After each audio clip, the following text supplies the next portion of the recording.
रंजना कभी ब्रश नहीं करती थी। उसे कितनी बार उसके माँ बाप ने डांटा, लेकिन उसका कोई असर उस पर होता ही नहीं था, जिस कारण से उसके दांत पीले पीले हो जाते हैं। शादी के बाद। अरे बहू, वैसे तो तुझ में कोई कमी नहीं है, पर तेरे दांत दांत इतने पीले कैसे है बेटा? कैसे है मतलब? कोई सर्जरी थोड़ी ना कराई है।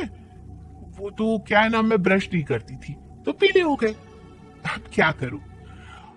आप कहें तो लाल करवा लूं या फिर काले? यार, ये क्या है? क्यों माँ से लड़ रही हो? लड़ रही हूँ? अरे मैं लड़ रही हूँ या ये बोल रही है कि दांत पीले है, पीले? अरे तपस्या थोड़ी ना की है इन्हें पीले करने के लिए। बकायदा ब्रश नहीं किया है 20 साल तक, तब जाकर। छी, कैसी बात कर रही हो? ये उस वक्त तो पीले नहीं थे जब हम लोग तुम्हें देखने आए थे। अरे तब साफ करवा लिया होगा डेंटिस्ट के पास जाकर। अब देखो कैसे पीले पीले लग रहे हैं। रंजना सास की तरफ गुस्से से देखती है। फिर शुरू हो गई पीले पीले पीले। अरे पीले तो तब भी थे जब मेरे हाथ का रसगुल्ला उड़ा उड़ा कर खा रही थी और बोल रही थी, लड़की नहीं गुणों का खजाना दे रहे भाई साहब आप। अब वो लोग करते भी तो क्या करते? पीले दांत वाली बहू पल्ले पड़ी थी तो झेलना तो था ही। एक दिन कीर्तन में रंजना गाना गा रही थी। अरे कमला बहन, माँ का द्वार है, यहाँ तो सब शुद्ध होकर आते हैं, फिर अपनी बहू को ब्रश भी नहीं करवाती तुम। दूर से पीले पीले दांत भक्ति में बाधा उत्पन्न कर रहे हैं। अरे कोई 2 साल की बच्ची थोड़ी ना लेकर आई हूँ मैं बहू बनाकर। अच्छी खासी लड़की है, अरे कैसे करवाऊं ब्रश? ये तो उसे खुद करना चाहिए ना। अब माँ बाप तो इसके जैसे तैसे निपटा दिए, ये नहीं सोचा कि सास कैसे संभालेगी। सास बहू को लेकर घर आ जाती है, लेकिन सोच लेती है कि अब इसे लेकर कहीं नहीं जाएगी। अगले रोज बहू कहती है, अरे क्या हो गया, मंदिर नहीं जाना क्या? कीर्तन का वक्त हो रहा है। मेरी मधुर वाणी से कान्हा जी जागते हैं और सोते हैं। आप तो जानती है ना उनकी भक्ति में कितना मन लगता है मेरा। वो क्या है ना, तबीयत ठीक नहीं लग रही है मेरी, आराम करूंगी मैं। तबीयत ठीक नहीं लग रही? अभी तो मिथुन के गाने पर नाच रही थी आप, और अब बोल रही है कि तबीयत ठीक नहीं लग रही। अरे भक्ति में मन लगा लो सासू माँ, ऊपर जाना है, क्या मुंह दिखाओगी आप? हाँ। सास को बहू की बात पर गुस्सा आ जाता है। मैं क्या मुंह दिखाऊंगी, इसकी चिंता तो ना कर, समझी? अपने मुंह की चिंता कर, जो ये पीले पीले दांत लेकर हर जगह पहुंच जाती है। पता है लोग कितना मजाक बनाते हैं। ना जी ना, मैं नहीं जाना कहीं तेरे साथ। तो ये बात है। कोई ना, मत जाओ, मैं अपने कमरे में ही बैठकर भक्ति कर लूंगी। ऊपर वाला दांत थोड़ी ना देखता है, मन देखता है, भावना देखता है। और अरे बस बस, तू सब कुछ दिखा, बस ये सफेद चमकदार दांत ना दिखाना किसी को, है? जा यहाँ से। बहू को सास की बात का कोई फर्क नहीं पड़ता, वो तो जैसी थी वैसी ही रह जाती है।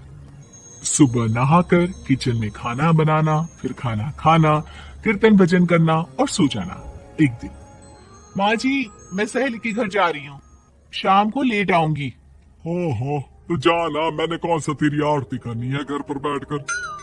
रंजना सहेली के घर जाती है, जहाँ वो पार्टी में जाने की तैयारी कर रही होती है।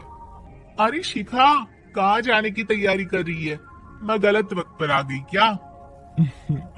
अरे नहीं यार, उल्टा सही वक्त पर आई है। मैंने ये साड़ी और ज्वेलरी निकाली है यार, शाम को इनके ऑफिस की एक पार्टी में जाना है। बताना कैसा लग रहा है ये सब? नहीं यार, इस ड्रेस के साथ तो वो वाली ज्वेलरी अच्छी लगेगी। हाँ सही बोल रही है, मैंने ध्यान ही नहीं दिया। वैसे तो हमेशा से मस्त फैशन सेंस रखती है।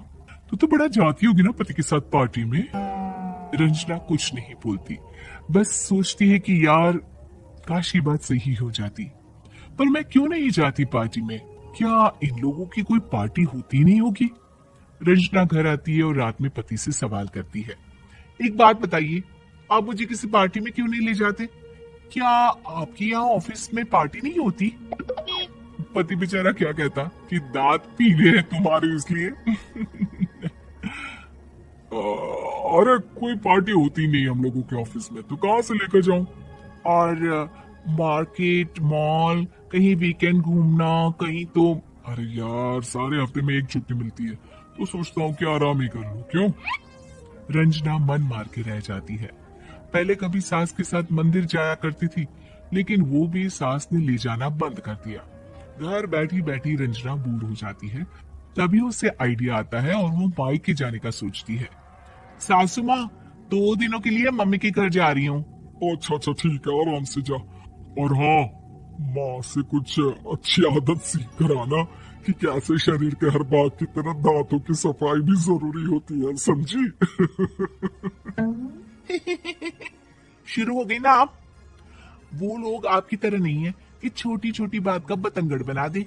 उन लोगों के लिए मैं मायने रखती हूँ, ना कि मेरे पीले पीले दांत। रंजना माँ को बिना बताए उन लोगों को सरप्राइज देती है, लेकिन जैसे ही वो दरवाजे पर पहुंचती है, अंदर देखती है कि घर वाले कहीं जा रहे होते हैं। अब माँ, काश रंजना दीदी के दांतों वाली प्रॉब्लम नहीं होती, तो वो भी हम लोगों के साथ चलती ना बुआ जी की बेटी की शादी में। हाँ बेटा, लेकिन अब उसे कौन समझाए कि उसको उसके पीले दांत नहीं दिखते, लेकिन उसके आसपास के लोगों को कितना एम्बेरसिंग फील कराते हैं।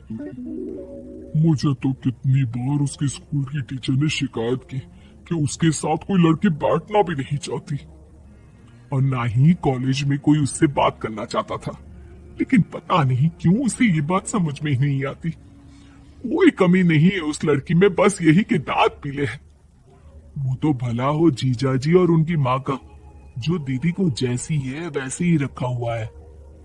रंजना को अपने घर वालों की बात सुनकर बहुत दुख होता है। वो सोचती है कि वो क्या करे, लेकिन फिर वो सीधा डेंटिस्ट के पास जाती है, अपने दांत चमकाती है और कसम खाती है कि वो रोज ब्रश करेगी। अरे क्या हो गया? तुम तो 2 दिनों के लिए गई थी ना? पर कोई ना, अच्छा है, चलो आ गई तुम। रंजना सास के सामने आकर खड़ी हो जाती है और पूरी स्माइल करती है, उसके चमकदार दांतों को दिखाती हुई। चले मंदिर। माँ, मुझे माफ कर दीजिए, मैंने आप लोगों को बहुत एम्बेरसिंग फील करवाया। मैं आज से रोज ब्रश करूंगी।